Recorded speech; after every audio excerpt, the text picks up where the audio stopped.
حضرت عبداللہ بن عمر بن عاص رضی اللہ تعالیٰ عنہ سے ایک روایت مروی ہے، فرماتے ہیں کہ رسول اللہ صلی اللہ علیہ وآلہ وسلم نے ارشاد فرمایا، اِنَّ هَذِهِ الْقُلُوبَ تَصْدَعُ كَمَا يَصْدَعُ الْحَدِيدُ اِذَا أَصَابَهُ الْمَاءُ، کہ دلوں کو بھی زنگ لگ جاتا ہے جس طرح کہ لوہے کو زنگ لگ جاتا ہے۔ لوہے کو جب پانی لگ جائے تو وہ زنگ آلود ہو جاتا ہے۔ اسی طرح گناہوں کے سبب غفلتوں کی وجہ سے دل بھی زنگ آلود ہو جاتے ہیں۔ اللہ تعالی ہمارے دلوں کو زنگ آلود ہونے سے محفوظ فرمائے۔ لیکن یہ ایک حقیقت ہے، ہماری مسلسل غفلت اور اعمال بد اور گناہوں کے سبب سے دل زنگ آلود ہو جاتے ہیں۔ قیل یا رسول اللہ صلی اللہ علیہ وسلم وما جلاؤہا، عرض کی حضور اس کا علاج کیا ہے؟ ان دلوں کو روشنی کیسے ملے گی، زنگ کیسے اترے گا، دل اجلے کیسے ہوں گے؟ تو اللہ کے محبوب علیہ السلام نے ارشاد فرمایا، قالا کثرت ذکر الموت و تلاوت القرآن، کثرت کے ساتھ موت کو یاد کرنا اور قرآن مجید کی تلاوت کرنا، یہ دو ایسے عمل ہیں کہ جو دلوں کا زنگ اتار دیتے ہیں۔ کثرت ذکر موت دنیا کی محبت کم کرتی ہے، اور جب انسان اپنی موت کو یاد رکھتا ہے تو موت کی یادداشت دنیا کی لذتوں سے محفوظ رکھتی ہے، بلکہ فرمایا کہ لذتوں کو توڑنے والی کو یاد کرو۔ عرض کی یا رسول اللہ صلی اللہ علیہ وسلم لذتوں کو توڑنے والی کیا چیز ہے؟ تو فرمایا موت۔ تو موت خواہشات کو کم کرتی ہے، آرزوؤں کو محدود کرتی ہے۔ تو یہ ہمیں ہر وقت مستحضر رہنا چاہیے کہ ہم یہاں ہمیشہ کے لیے نہیں آئے، ہم نے کچھ عرصہ گزارنے کے بعد یہاں سے ایک اور دنیا کی طرف کوچ کر جانا ہے۔ یہ جب ہمارے تصور میں رہے گا اور ہم اس سے غافل نہیں ہوں گے تو پھر کبھی بھی ہم اللہ کی نافرمانی کی طرف نہیں آئیں گے، بلکہ اچھے اعمال کی طرف ہی ہماری رغبت ہوگی۔ دوسری چیز جو دل کو ستھرا کرتی ہے، دل کا زنگ اتارتی ہے اور اللہ کی معرفت کا رنگ دیتی ہے، وہ ہے تلاوت کلام مجید۔ تلاوت کلام مجید اللہ جل شانہ کا ایک ایسا انعام ہے اس امت کو جو دیا گیا، جو ہم راتوں کی تنہائیوں میں اور دن کے اجالوں میں کرتے ہیں۔ ہماری نمازوں کے اندر قرآن مجید کی تلاوت کو رکھا گیا، ہمیں قرآن مجید کی تلاوت کی ترغیب دی گئی۔ تو یہ اللہ کا کلام ہے، اور اللہ کے کلام کی جو تاثیرات ہیں وہ دلوں کو نور بخشتی ہیں۔ تو جب دل قرأت قرآن سے، تلاوت کلام مجید سے، قرآن مجید میں غور و فکر اور تدبر کرنے سے دلوں کو معرفت الہیہ نصیب ہوتی ہے اور دلوں کو نور ملتا ہے، دل اجلے ہو جاتے ہیں اور پاکیزہ ہو جاتے ہیں۔ تو یہ دو چیزیں اس حدیث پاک میں بیان فرمائی گئی جو دلوں کا زنگ اتارتی ہیں، ایک کثرت کے ساتھ موت کو یاد کرنا اور دوسرا قرآن مجید کی تلاوت کرنا۔ اور ایک اور حدیث پاک میں جو اللہ کے محبوب علیہ السلام کا فرمان عالی شان ہے، بیان فرمایا گیا، اِنَّ لِكُلِّ شَيْءٍ ثَقَالَةٍ، ہر شے کا زنگ کسی نہ کسی شے سے اترتا ہے، وَإِنَّ ثَقَالَةَ الْقُلُوبِ ذِكْرُ اللَّهِ، اور دلوں کا زنگ اللہ کے ذکر سے اترتا ہے۔ ذکر الہی کرنے سے دل نور پاتے ہیں اور زنگ اترنا شروع ہو جاتا ہے۔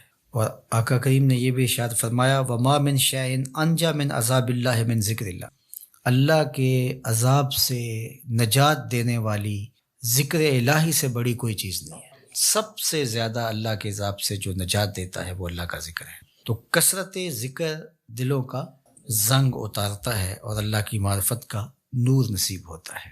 حضرت یحییٰ بن معاذ رضی اللہ تعالیٰ عنہ فرماتے ہیں کہ دل زنگ آلود ہو جائیں، بیمار پڑ جائیں اور غفلت کے مرض میں مبتلا ہو جائیں تو 5 اشیاء ایسی ہیں جو دلوں کو شفا دیتی ہیں، دلوں کا علاج ہے اور دلوں کو جلا بخشتی ہیں۔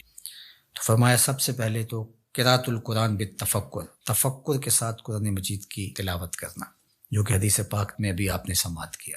اور دوسرا فرمایا وخلاء البطن، اور پیٹ کا خالی ہونا۔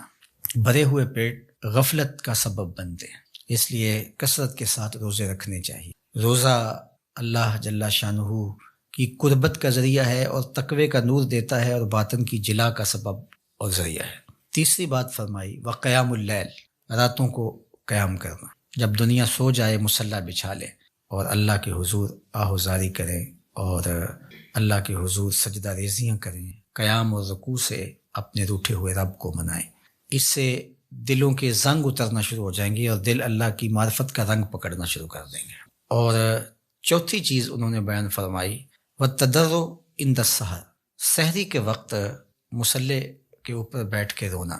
سحری کے وقت مصلی بچھا لیں اور اللہ کے حضور آہوزاری کریں، قیام میں رونا، سجدوں میں رونا، رکوع میں رونا، دعاؤں میں آہوزاری کرنا، مصلی بچھا کے اس پہ بیٹھ کے دعائیں کرنا، اللہ کے حضور تضرع کرنا، اللہ کے حضور زاری کرنا۔ اور یہ اس قدر مفید ہے دلوں کی جلا کے لیے، باطن کی ستھرائی کے لیے، روحوں کی پاکیزگی اور عفت کے لیے اور من کی روشنی کے لیے، کہ یہ تجربہ آپ کر کے دیکھیں کہ آپ سحری کے وقت اٹھ جائیں اور اللہ کے حضور سجدہ ریز ہوں، اور وہ وقت ہی ایسا ہوتا ہے کہ جب آپ وضو کر کے مصلی پہ آتے ہیں تو خود بخود آنسو ڈھلنے لگ جاتے ہیں۔ ایک درد اور کیفیت ان لمحوں کے اندر رکھی گئی ہے۔ اور پانچویں چیز جو ارشاد فرمائی گئی وَمُجَالَسَةُ الصَّالِحِينَ، نیک لوگوں کی صحبت۔ حضرت مجدد الفسانی علیہ رحمہ فرماتے ہیں کہ نیک لوگوں کی صحبت کبریت احمر کا درجہ رکھتی ہے، سرخ گندک کی طرح، اور ان کی صحبت دلوں کو پاک کرتی ہے، صفائی دیتی ہے، ستھرائی دیتی ہے۔ اور آج کی تاریخ میں دنیا اس بات کو تسلیم کرتی ہے کہ جو لوگ موجود ہوتے ہیں ان کے ابدان سے کچھ شعائیں نکلتی ہیں، حتیٰ کہ کافر کے اندر سے بھی کچھ شعائیں نکلتی ہیں جو اپنے پاس بیٹھنے والوں پر اثر انداز ہوتی ہیں۔ تو اسیری لہریں نکلتی ہیں مختلف لوگوں کے وجود سے، تو اگر وہ اچھا ہوگا تو اس کے اثرات لوگوں کے اوپر مرتب ہوں گے، اور اگر وہ برا ہوگا تو اس کے اثرات برے اس کے اوپر مرتب ہوں گے۔ اور یہ ایسا تجربہ ہے کہ جو آپ کر سکتے ہیں، اچھے لوگوں کی صحبت میں بیٹھنا اٹھنا شروع کریں، خود بخود آپ محسوس کریں کہ اندر کچھ اتر رہا ہے، نور اتر رہا ہے، روشنی اتر رہی ہے۔ اچھے لوگوں کی صحبت میں بیٹھ کر رغبت دنیا کم ہوتی ہے، رغبت آخرت بڑھ جاتی ہے، انسان اپنا محاسبہ کرنے لگ جاتا ہے، نیکی کی طرف اس کے قدم اٹھنے لگ جاتے ہیں، برائی سے رکنا شروع کر دیتا ہے۔ اور برے لوگوں کی صحبت میں بیٹھنا شروع ہوں گے تو آپ کی نمازیں چھوٹنے لگ جائیں گی، آپ کی نظر میں ناپاکیزگی آنے لگ جائے گی، آپ کی سوچوں میں آوارگی آنے لگ جائے گی، طلب دنیا بڑھنا شروع ہو جائے گی، تکبر، رونت، غرور، یہ سب کچھ اترنا شروع ہو جائے گا برے لوگوں کی صحبت سے۔ اس لیے برے لوگوں کی صحبت سے ایسے بھاگا جائے جیسے کسی موذی جانور سے بھاگا جاتا ہے۔ رومی نے تو کیا خوب کہا کہ تا توانی دور شو از یار بد، یار بد بدتر بود از مار بد، کہا جہاں تک ممکن ہو برے یار سے دور رہے، اور پھر فرمایا کہ برا یار برے سانپ سے بھی برا ہے۔ وہ کیوں؟ کہا کہ سانپ لڑتا ہے تو جان لیتا ہے، برا یار لڑتا ہے ایمان لیتا ہے، آخرت برباد کر۔ اس لیے اچھے لوگوں کی صحبت کو تلاش کرنا چاہیے، اور اچھے لوگ مل جائیں تو ان کی صحبت کو غنیمت سمجھنا چاہیے۔ مجھے واصف علی واصف مرحوم کا ایک جملہ یاد آیا، انہوں نے کہا تھا جس شخص کے بارے میں تمہیں شک ہونا کہ اللہ کے قریب ہے اس کے نیڑے لگ جاؤ، تمہیں شک بھی پڑ جائے کہ یہ بندہ اللہ کے قریب تو پھر اس کے نیڑے لگ جاؤ، اس کی غلامی اختیار کر لو، اس کی نوکری اختیار کر لو، اس کی صحبت اختیار کر لو۔ تو یہ 5 چیزیں حضرت یحییٰ بن معاذ فرماتے ہیں کہ اجڑے ہوئے دلوں کو آباد کر دیتی ہیں، بیمار دلوں کے لیے پیام شفا ہے، اور دلوں کے زنگ اتار کے اللہ کی معرفت کا رنگ دیتی ہیں۔ اور ان میں سے قراءۃ القرآن بالتفکر، دوسرا خلاء الباطن، تیسرا قیام اللیل، اور چوتھا التضرع عند السحر، اور 5واں مجالسۃ الصالحین، نیک لوگوں مجلس صحبت۔ میاں صاحب نے بھی کہا تھا صحبت مجلس پیر میرے دی بہتر نفل نمازوں، ہک ہک سخن شریف سونے دا کردہ محرم۔ اللہ اکبر۔ چونکہ ظاہر ہے جو خیر پر مشتمل بندہ ہوگا تو وہ جب بھی بیٹھے گا خیر ہی بانٹے گا۔ الاناؤ یترشع بما فیہ، برتن سے وہی ٹپکتا ہے جو برتن کے اندر ہو۔ تو کسی اچھے آدمی کی صحبت میں آپ بیٹھیں گے تو وہ خیر ہی دے گا، وہ آپ کے لیے رحمت کا سبب و ذریعہ بنے گا۔ اور برا آدمی چونکہ اس کے اندر ہی شر ہے، اس کے اندر ہی برائی ہے، تو وہ خیر دے ہی نہیں سکتا چونکہ اس کے اندر ہے ہی نہیں، تو اس کے اثرات ضرور مرتب ہوں گے۔ اور اللہ کے محبوب علیہ السلام نے اچھے جلیس اور برے جلیس کی مثال دی کہ جو اچھا جلیس ہے فرمایا اس کی مثال عطر بیچنے والے کی ہے، یا تو وہ آپ کو تحفہ دے دے گا، جس طرح کہ عطر بیچنے والوں کی عادت ہوتی ہے کہ وہ تحفہ دیتے ہیں، یا پھر اس سے آپ خرید لیں گے، آپ کو اچھا لگے گا، انسانی طبع کو خوشگوار لگتا ہے تو آپ کہیں گے کہ یہ مجھے دے دیجئے۔ اور تیسری بات فرمائی کہ اگر نہ وہ تمہیں ہدیہ کرے اور نہ تم خرید سکو تو جب تک اس کے پاس بیٹھے رہو گے خوشبو آتی رہے گی۔ اور برے جلیس کی مثال فرمائی کہ وہ بھٹی دھونکنے والے کی ہے، یا تو کوئی چنگاری اڑے گی اور تمہارے کپڑوں پہ پڑے گی اور ان کو جلا کے خاکستر کر دے گی، اور اگر ایسا نہیں ہے تو جب تک بیٹھے رہو گے تمہیں اس کی بدبو سے اور تعفن سے تکلیف پہنچتی رہے گی اور اس کے دھوئیں سے تمہیں اذیت پہنچتی رہے گی۔ اب تمہارا انتخاب ہے کہ تم اچھے لوگوں کی صحبت میں بیٹھتے ہو یا برے لوگوں کی صحبت میں بیٹھتے ہو۔ تو دلوں کا علاج پھر اللہ کے ذکر سے ہے، دلوں کا زنگ قرآن مجید کی تلاوت سے اترتا ہے، دلوں کا زنگ قرآن مجید میں غور و فکر کرنے سے اترتا ہے، دلوں کا زنگ اللہ کے ذکر سے اترتا ہے، دلوں کا زنگ کثرت کے ساتھ موت کو یاد کرنے سے اترتا ہے، دلوں کا زنگ سحری کے وقت اٹھ کے اللہ کی حضور آہوزاری کرنے سے اترتا ہے، دلوں کا زنگ صالحین نیک خصلت لوگوں کی صحبت میں وقت گزارنے سے اترتا ہے۔ اللہ ہمارے دلوں کو مصفہ اور مزکہ فرمائے اور ہمارے باطن کو ستھرائیاں، پاکیزگیاں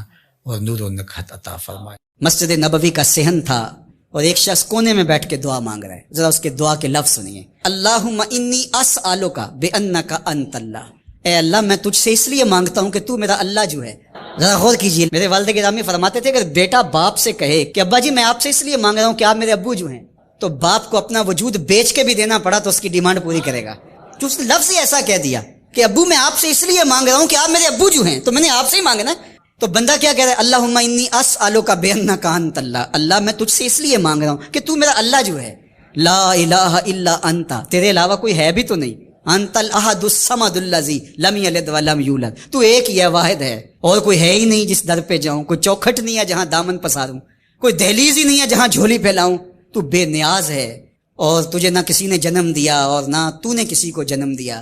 مالک میں تیرے حضور دعا کر رہا ہوں۔ یہ وہ دعا کر رہا تھا کہ میرے حضور نے سن لی، تو ایک صحابی کو فرمایا کہ یہ جو دعا کر رہا ہے جو مانگے گا اللہ عطا کرے گا، اس نے مانگا ہی اس ڈھب سے ہے، اس ڈھب سے ہے۔ ایک دعا اور سن لیجئے جو سیدنا علی المرتضیٰ رضی اللہ تعالی عنہ رب سے مانگتے ہیں۔ اللہ اکبر، مجھے تو آج سارا دن اس دعا نے نحال کیے رکھا۔ یہ دعا مانگتے ہیں تو عجیب کیفیت ہوتی ہے۔ یا سریع الرضا اغفر لمن لا یملک الا الدعاء، اے جلدی راضی ہو جانے والے، چھیتی مان جانے والے، اغفر لمن لا یملک الا الدعاء، اسے معاف کر دے جس کے پاس دعا کے علاوہ سہارا ہی کوئی نہیں، جس کے پاس دعا کے علاوہ کچھ ہے ہی نہیں جو پیش کر سکے۔ التجا ہی کر سکتا ہے، ترلا ہی کر سکتا ہے، منت ہی کر سکتا ہے، منتوں اور ترلوں کے علاوہ جس کے پاس کچھ نہیں ہے، اے جلدی مان جانے والے اس کی مغفرت کر دے، اس کو بخش دے۔ اللہ اکبر، تو وہ کریم ہے، وہ کہتا ہے میرے در پہ آؤ تو صحیح، کوئی جھولی پھیلاؤ تو صحیح، ہم تو مائل بکرم ہیں، کوئی سائل ہی نہیں، راہ دکھلائیں کسے راہ رب منزل ہی نہیں، کوئی آئے تو صحیح، جھولی پھیلائے تو صحیح، کوئی طلب تو کرے۔ دنیا والوں سے مانگیں تو ناراض ہوتے ہیں، اللہ سے نہ مانگیں تو ناراض ہوتا ہے۔ اللہ کہتا ہے مجھ سے نہ مانگو گے تو پھر کس در پہ جاؤ گے؟ قل ما یعبأ بکم ربی لولا دعاؤکم، اگر تم نہیں مانگو گے تو پھر وہ بھی پرواہ نہیں کرے گا، تم مانگتے رہو گے، جھولی پھیلاتے رہو گے، وہ اپنی رحمتیں تمہارے دامن میں ڈالتا رہے گا، اس کے خزانوں میں کوئی کمی نہیں آتی، ہر بندے کو اس کی ڈیمانڈ کے مطابق، چاہت کے مطابق، طلب کے مطابق، آرزو اور تمنا کے مطابق دے دے، اس کے خزانوں میں پھر بھی کوئی کمی نہیں آتی، تو اسی سے مانگیں۔ ایک بزرگ تھے، وہ دریا کنارے وضو کر رہے تھے، ایک بچھو تھا جو ایک لکڑی پر تیرتا ہوا، کبھی پانی کے ہچکولوں سے وہ ڈوبتا بھی اور کبھی لکڑی کو تھام لیتا، یوں پانی کے بہاؤ پہ جا رہا تھا، تو ان بزرگوں نے دیکھا تو ہاتھ ڈال کر کے اس کو نکالنا چاہا، تو اس نے اپنی فطرت کے مطابق ان کے ہاتھ پہ ڈنگ مار دیا، درد کی شدت سے ہاتھ جھٹکا تو وہ گر گیا، تو پھر ڈوبنے لگا تو پھر پکڑا اور پھر اس نے ڈنگ لگا دیا، 7 مرتبہ اس نے ڈنگ مارا، اور آپ اس کو نکال کے 8ویں مرتبہ باہر نکالنے کی کوشش کر رہے ہیں، تو مرید نے کہا جو پاس بیٹھا تھا، حضرت یہ بار بار آپ کو ڈنگ مارتا ہے اور آپ اس کو نکالنے کے لیے کوشاں ہیں۔ فرمایا وہ اپنی بری فطرت سے باز نہیں آتا، میں اپنی اچھی عادت سے باز کیسے آ جاؤں؟ تو لوگوں کے ساتھ رویہ اچھا رکھے، وہ جو بھی رویہ رکھے۔ ہم کہتے ہیں کوئی اینٹ اٹھائے گا تو ہم آگے سے پتھر اٹھائیں گے، تو یہ کیا کمال ہوا؟ لوگ کہتے ہیں تم 1 قدم پیچھے ہٹو گے، میں 10 قدم پیچھے ہٹوں گا، تو یہ کیا کمال ہوا؟ تم کہو میاں تم جتنے مرضی قدم پیچھے ہٹو، میں بھاگ کے تمہارا دامن پکڑ لوں گا، تمہیں جانے نہیں دوں گا، ایک دن تجھ کو بھی جیت لوں گا محبت کے زور پہ۔ ہم کہتے ہیں کہ فلاں میرے ساتھ اچھا سلوک کرتا ہے تو میں بھی اچھا کرتا ہوں، فلاں کا سلوک میرے ساتھ اچھا نہیں ہے تو ٹھیک ہے، جس طرح وہ چلتا ہے میں بھی اسی طرح چل رہا ہوں، یہ تو پھر برابری ہوئی۔ اگر کوئی برائی کے ساتھ معاملت کرتا ہے تو آپ بھی اس کے ساتھ ایسے ہی کرتے ہیں، تو برائی میں برابر ہے. اور اگر آپ کے ساتھ کوئی اچھا سلوک کرتا ہے تو آپ بھی اس کے مقابلے میں اچھا کرتے ہیں، تو پھر بھی آپ برابر ہیں لیکن اچھائی میں برابر ہے.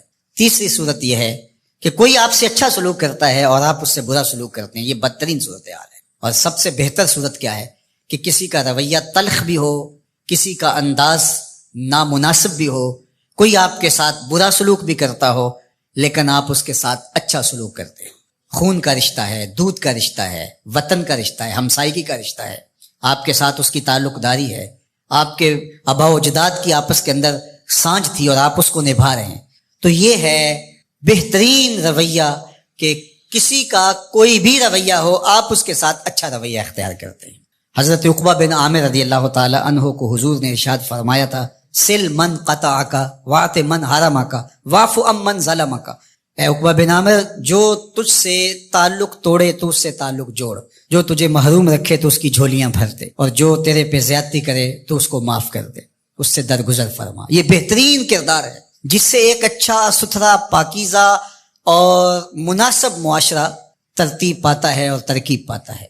تو میرے اور آپ کے آقا و مولا نے ہمیں یہ تلقین کی، بلکہ فرمایا جو یہ چاہتا ہے کہ اس کی عمر میں برکت ہو اور رزق میں اضافہ ہو، وہ رشتہ داروں کے ساتھ سلوک اچھا کرے. یہ راز ہے عمر میں برکت کا اور رزق میں اضافے کا. رشتہ داروں کے ساتھ اگر سلوک اچھا کرو گے تو تمہاری عمر میں بھی برکت ہوگی، تمہارے رزق میں بھی برکت ہوگی.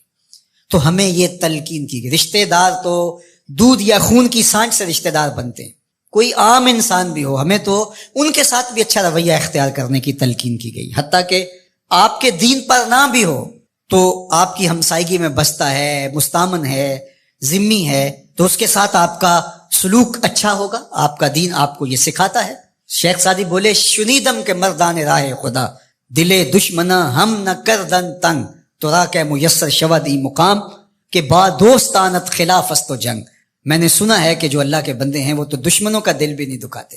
تجھے تصوف کے مراتب رفیع کیسے نصیب ہو سکتے ہیں؟ تو اپنوں سے جنگ چھیڑ کے بیٹھا ہے، تو اپنوں کے گرے باندھ پھاڑ رہا ہے، اپنوں کی پگڑیاں نوچ رہا ہے، اور تو اپنی رشتہ داریوں کو توڑ رہا ہے. تو اپنے ہم منصبوں کے ساتھ الجھاؤ میں مبتلا ہے، اپنے ہم مسلکوں ہم مشربوں کے ساتھ تیرا الجھاؤ چل رہا ہے، تیری لڑائی چل رہی ہے. تجھے کیسے مرتبہ اور باطن کا نور اور اندر کا اجالا نصیب ہوگا؟ جو اللہ کے بندے ہیں وہ تو دشمنوں کا بھی دل نہیں دکھاتے. انسان تو انسان رہے، وہ تو جانوروں کے ساتھ بھی رویہ اچھا رکھتے ہیں کہ یہ اللہ کی مخلوق ہے. مخلوق ہونے کے ناطے سے الخلق و عیال اللہ، تمام مخلوق اللہ کا کنبہ ہے، اور اس کے ساتھ اس نے سلوک، ان کا کچھ بھی رویہ ہو. حضور کے غلام اور اسلامی معاشرہ، اس میں یہ کس طرح چیزیں پنپ سکتی ہیں کہ ہم نفرتوں کو فروغ دیں اور کہیں کہ نہیں ہم ایسے کر دیں گے، اس نے میری طرف یوں دیکھا ہی کیوں ہے، لہٰذا میں تو اب اس سے ساری زندگی ہم کلام ہی نہیں ہوں گا. تو رویوں کی خوبصورتی اور صلہ رحمی یہ ہمارے دین نے ہمیں سکھائی. جب ہم رکوع سے سر اٹھاتے ہیں تو ایک جملہ بولتے ہیں، سمع اللہ لمن حمدہ.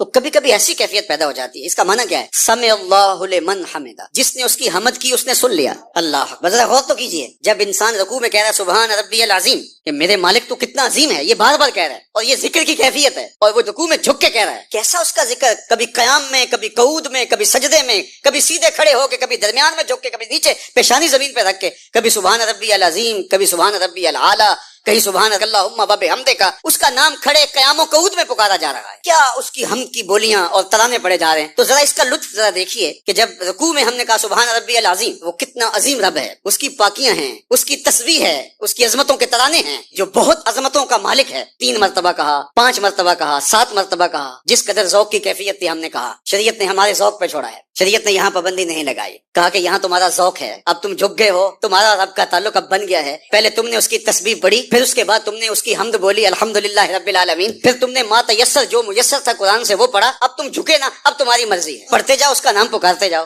اللہ اکبر. اور بندے نے ذوق میں کہا سبحان ربی العظیم، سبحان ربی العظیم، سبحان ربی العظیم. اتنی بار کہا. یہ اصل ذوق کی کیفیت ہونی چاہیے. جب آپ کو لگے کہ اس نے سن لیا ہے تو پھر کہا سمع اللہ لمن حمدہ.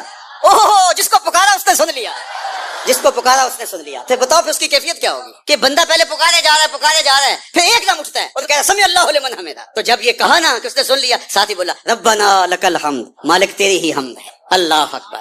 وہ سورہ المجادلہ ہے نا، ذرا آپ اس کا مطالعہ کیجئے کہ خولہ بنت ثعلبہ ایک خاتون تھی، وہ عبادہ بن صامت رضی اللہ تعالیٰ عنہ کے بھائی سے ان کا نکاح ہوا تھا. جو ایک دن وہ غصے میں آ گئے تو انہوں نے کہا انت علیہ کا ظہر امی، کہ تو میرے لیے ایسے ہے جس سے میری ماں کی پشت ہوتی ہے. ماں کہہ دینا یہ زہار ہو جاتا ہے، اور اس زمانے کے اندر زہار سے ابدی طلاق ہو جاتی تھی، دوبارہ پھر میاں بیوی آپس میں مل نہیں سکتے تھے. جب ماں کہہ دیا بات ختم ہو. اب ان کے بچے بھی تھے اور بوڑھی خاتون تھی اور ان کا شوہر بھی بڑھاپے میں تھا، جذباتی طور پہ یہ لفظ کہہ دیے. اس زمانے میں یہ طلاق تھی. اب خولہ بنت ثعلبہ حضور کی خدمت میں آ گئی. حضرت عائشہ رضی اللہ تعالیٰ عنہ فرماتی ہے کہ میں گھر کے اس کونے میں بیٹھی تھی اور حضور آگے بیٹھے تھے اور خولہ ادھر بیٹھی تھی. تو حضور جو فرما رہے تھے وہ میں سن رہی تھی، اور جو حضرت خولہ کہہ رہی تھی وہ میں نہیں سن رہی تھی. تو حضرت خولہ بنت ثعلبہ نے حضور سے کہا کہ حضور اس کا طلاق ہو گئی ہے اور اس نے مجھے یہ کہہ دیا ہے میرے بچے ہیں، اگر میں شوہر کے پاس بھیجوں تو ضائع ہو جائیں گے، اور اگر اپنے پاس رکھوں تو اس کا خرچہ نہیں اٹھا سکتی، میں بھی بڑھاپے میں ہوں وہ بھی بوڑھا ہے، اب لفظ ایسے ہوئے ہیں کہ طلاق ہو گئی ہے تو ہمارا کو مسئلہ حل کیجیے. تو حضور علیہ السلام نے کہا کہ اب تو طلاق ہو گئی، اور اللہ کے محبوب اس کو سمجھا رہے تھے اور بار بار وہ عرض کر رہی تھی اللہ اکبر. پھر اس نے کہا اشتکی اللہ، میں اللہ سے شکایت کرتی ہوں، میرا مسئلہ مالک تو حل کر. اب سنیے سورہ المجادلہ، اللہ تعالیٰ نے ارشاد فرمایا قد سمع اللہ قول التی تجادلک فی زوجہا. اللہ اکبر. محبوب یہ جو خاتون آئی تھی اور اپنے خاوند کے حوالے سے آپ سے بحث کر رہی تھی اور بار بار کہہ رہی تھی کہ میں اللہ کو شکایت کرتی ہوں، اللہ فرماتا قد سمع اللہ قول التی تجادلک. محبوب اس خاتون کی جو ابھی ابھی بحث کر رہی تھی رب نے بات سن لی ہے، رب نے اس کی بات سن لی ہے. حضرت عائشہ فرماتی ہے میں نے نہیں سنی تھی، رب نے سن لی تھی. میں بھی اسی گھر میں بیٹھی تھی لیکن میں نے نہیں سنی، رب نے سن لی. اب حکم آیا کہ ٹھیک ہے ہم اس کے احکام تبدیل کرتے ہیں. کہا کہ جاؤ غلام آزاد کرو، مسئلہ حل ہو جائے گا. اس نے کہا میرا شوہر غلام آزاد نہیں کرا، وہ بہت ناز میں آ گئی نا. کہا کہ جاؤ 60 روزے رکھو. اس نے کہا وہ 60 روزے رکھنے کی طاقت بھی نہیں رکھتا. پھر کہا کہ اچھا 60 مسکینوں کو کھانا کھلا دو. اللہ اکبر. اب حضرت عمر کا زمانہ تھا، یہ خولہ بنت ثعلبہ یہ حضرت عمر سے کچھ کہنے آئی تو حضرت عمر اٹھے اپنی جگہ سے اس کی بات سننے گئے. تو کسی نے کہا عمر آپ اس خاتون کے لیے بوڑھی خاتون ہے بات سننے گئے. کہا تم نہیں جانتے یہ کون ہے، اس کی باتیں تو رب بھی سنتا ہے. اللہ اکبر. اب ذرا دوبارہ آ جائیں سمع اللہ لمن حمدہ. اب رکوع کرنا تو ذرا سبحان ربی العظیم اس کو بار بار پڑھنا. جب آپ کو لگے نا کہ اس نے سن لیا ہے تو پھر سر اٹھا کہنا سمع اللہ لمن حمدہ. اس نے سن لیا، اس نے سن لیا. اللہ اکبر. اور جب آپ کا دل سرشار ہو کے کہے سمع اللہ لمن حمدہ تو پھر کہنا ربنا لک الحمد، اے اللہ تیری ہی خوبی ہیں. پھر کہا اللہ اکبر. پھر سجدے میں جا گرا. مالک تو نے رکوع میں سن لیا، سجدے میں کیوں نہیں سنے گا؟ اور وہاں بولا سبحان ربی الاعلی، سبحان ربی سبحان ربی الاعلی. اللہ اکبر. تو کیا کیفیت ہے لفظوں کی، کیا جمال ہے لفظوں کے اندر رکھا ہوا. لیکن افسوس یہ کہ زنگ لگا ہوا ہے نا، ہمیں پتہ ہی نہیں ہے. ہماری نمازیں تو ایسی ہیں کہ ہم سبحان اللہ الحمدللہ سبحان ربی الاعلی سبحان ربی العظیم یہ سب کچھ پڑھے جا رہے ہیں لیکن اس کے ذائقہ نہیں چکھ رہے. ہر ذکر کا ذائقہ الگ ہے، ہر لفظ کا ذائقہ الگ ہے، ہر عبادت کا ذائقہ الگ ہے. تو یہ کون محسوس کرے گا جس کی یہ حس مری نہیں ہے. ایک لمحہ تمہیں ایسا بھی میسر ہونا چاہیے اپنے اوقات زندگی میں جس میں تمہارے اور تمہارے رب کے درمیان کوئی بھی نہ ہو. وَتَبَتَّلْ إِلَيْهِ تَبْتِيلًا. سب سے کٹ کے الگ تھلگ ہو کے بالکل یکسوئی کے ساتھ تم اپنی زندگی کے وہ لمحے اپنے رب کے ساتھ جوڑ دو. جس طرح ایک روایت میں فرمایا لی مع اللہ وقت لا یسعنی فیہ نبی مرسل ولا ملک مقرب. میرا اور میرے رب کا معاملہ کبھی ایسا ہوتا ہے درمیان میں نہ کوئی فرشتہ ہوتا ہے نہ کوئی رسول اور پیغمبر ہوتا ہے، وہاں میرا اور میرے رب کا ہی معاملہ ہوتا ہے. تو یہ یکسوئی کے لمحات ہیں. تو ہمیں بھی حضور علیہ الصلوۃ والسلام کے سینے سے نور لے کے اپنی زندگی میں کچھ ایسے اوقات مقرر کرنے چاہیے. اور وہ بہترین وقت میرے رب نے خود بیان فرمایا ناشیۃ اللیل ہے، وہ سحری کا وقت ہے، وہ رات کے لمحے ہیں، وہ پچھلے پہر کی مبارک گھڑیاں ہیں جب رحمتیں چھم چھم اتر رہی ہوتی ہیں اور اللہ کی رحمتیں بندے کا استقبال کر رہی ہوتی ہیں. تو اس وقت اگر اللہ کے حضور کھڑے ہو کے ربط قائم کیا جائے تو وہ اللہ کے ساتھ جڑنے کا بہترین وقت ہے. اور نماز میں تبتل ہو، جب ہم نماز پڑھ رہے ہوں تو مکمل انہماک رب کے ساتھ ہو. سیدنا علی المرتضیٰ رضی اللہ تعالیٰ عنہ کے بدن میں تیر لگا ہے اور وہ نماز میں مصروف ہیں اور تیر نکال لیا جاتا ہے. جب سلام پھرتا ہے تو پھر آپ کو پتہ چلتا ہے کہ یہ تو جو ہے وہ تیر تھا جو نکال لیا گیا. تو یہ انہماک ہے، رب کے ساتھ انہماک. اور وہ فرمایا گیا حدیث جبریل میں کہ اپنے رب کی اس طرح عبادت کرو کہ گویا تم اسے دیکھ رہے ہو. اور اگر یہ کیفیت پیدا نہیں ہوتی تو کم از کم یہ کیفیت تو ہو کہ وہ تمہیں دیکھ رہا ہے. فاتخذہ وکیلا. اور اسی کو کارساز بناؤ، اسی پر توکل، اسی پر بھروسہ، اپنے امور اسی کے سپرد کرو. جب اپنے امور اپنے رب کے سپرد کرنے کا مزاج پیدا ہو جاتا ہے زندگی سوکھی ہو جاتی ہے. تدبیر کریں، اس کے لیے حکمت عملی ضرور آپ وضع کریں لیکن کچھ کام کر کے اللہ پہ چھوڑ دیں. بس توکل بھی یہی ہے کہ آپ گھٹنا بھی باندھیں اور سپرد اللہ کے کر دیں. اسی کی طرف سے کام ہوتے ہیں اور وہی کارساز حقیقی ہے. تو فرمایا کہ فاتخذہ وکیلا، اسی کو کارساز بنا لیجئے اور اسی پر اپنے کاموں کو چھوڑ دیجئے. جو کشتیاں اس کے نام پر ڈال دی گئی وہ ڈوبتی نہیں ہیں, وہ منزل تک ساحل تک پہنچتی ہیں. تو ہمارا تو اتنا ہی کام ہے کہ ایک کشتی ڈال دی, لیکن اس کو پار لگانا تو اسی کا کام ہے. تو اسی لیے ہم سواری پر بیٹھتے ہوئے کہتے ہیں کہ مالک اس کو مسخر تو نہیں کیا ہے ہمارے لیے, ہمارے میں طاقت تو نہیں تھی کہ اس کو مسخر کر سکتے. تو یہ اس کے کرم سے ہوتا ہے, تو وہ اگر چاہے تو کوئی مشکل نہیں ہوتی. تو اس لیے اپنے کاموں کا کارساز اسی کو بنایا جائے. ایک بزرگ تھے, وہ دریا کنارے وضو کر رہے تھے. ایک بچھو تھا جو ایک لکڑی پر تیرتا ہوا, کبھی پانی کے ہچکولوں سے وہ ڈوبتا بھی اور کبھی لکڑی کو تھام لیتا, یوں پانی کے بہاؤ پہ جا رہا تھا. تو ان بزرگوں نے دیکھا تو ہاتھ ڈال کر کے اس کو نکالنا چاہا, تو اس نے اپنی فطرت کے مطابق ان کے ہاتھ پہ ڈنگ مار دیا. درد کی شدت سے ہاتھ جھٹکا تو وہ گر گیا, تو پھر ڈوبنے لگا تو پھر پکڑا اور پھر اس نے ڈنگ لگا دیا. 7 مرتبہ اس نے ڈنگ مارا, اور آپ اس کو نکال کے 8ویں مرتبہ باہر نکالنے کی کوشش کر رہے ہیں. تو مرید نے کہا جو پاس بیٹھا تھا, حضرت یہ بار بار آپ کو ڈنگ مارتا ہے اور آپ اس کو نکالنے کے لیے کوشاں ہیں. فرمایا وہ اپنی بری فطرت سے باز نہیں آتا, میں اپنی اچھی عادت سے باز کیسے آ جاؤں. تو لوگوں کے ساتھ رویہ اچھا رکھے, وہ جو بھی رویہ رکھے. ہم کہتے ہیں کوئی اینٹ اٹھائے گا تو ہم آگے سے پتھر اٹھائیں گے, تو یہ کیا کمال ہوا. لوگ کہتے ہیں تم 1 قدم پیچھے ہٹو گے, میں 10 قدم پیچھے ہٹوں گا, تو یہ کیا کمال ہوا. تم کہو میاں تم جتنے مرضی قدم پیچھے ہٹو, میں بھاگ کے تمہارا دامن پکڑ لوں گا, تمہیں جانے نہیں دوں گا, ایک دن تجھ کو بھی جیت لوں گا محبت کے زور پہ. ہم کہتے ہیں کہ فلاں میرے ساتھ اچھا سلوک کرتا ہے تو میں بھی اچھا کرتا ہوں, فلاں کا سلوک میرے ساتھ اچھا نہیں ہے تو ٹھیک ہے, جس طرح وہ چلتا ہے میں بھی اسی طرح چل رہا ہوں. یہ تو پھر برابری ہوئی. اگر کوئی برائی کے ساتھ معاملت کرتا ہے تو آپ بھی اس کے ساتھ ایسے ہی کرتے ہیں, تو برائی میں برابر ہے. اور اگر آپ کے ساتھ کوئی اچھا سلوک کرتا ہے تو آپ بھی اس کے مقابلے میں اچھا کرتے ہیں, تو پھر بھی آپ برابر ہے, لیکن اچھائی میں برابر ہے. تیسری صورت یہ ہے کہ کوئی آپ سے اچھا سلوک کرتا ہے اور آپ اس سے برا سلوک کرتے ہیں, یہ بدترین صورتحال ہے. اور سب سے بہتر صورت کیا ہے کہ کسی کا رویہ تلخ بھی ہو, کسی کا انداز نامناسب بھی ہو, کوئی آپ کے ساتھ برا سلوک بھی کرتا ہو لیکن آپ اس کے ساتھ اچھا سلوک کرتے ہیں. خون کا رشتہ ہے, دودھ کا رشتہ ہے, وطن کا رشتہ ہے, ہمسائیگی کا رشتہ ہے, آپ کے ساتھ اس کی تعلق داری ہے, آپ کے آبا و اجداد کی آپس کے اندر سانجھ تھی اور آپ اس کو نبھا رہے ہیں. تو یہ ہے بہترین رویہ کہ کسی کا کوئی بھی رویہ ہو آپ اس کے ساتھ اچھا رویہ اختیار کرتے ہیں.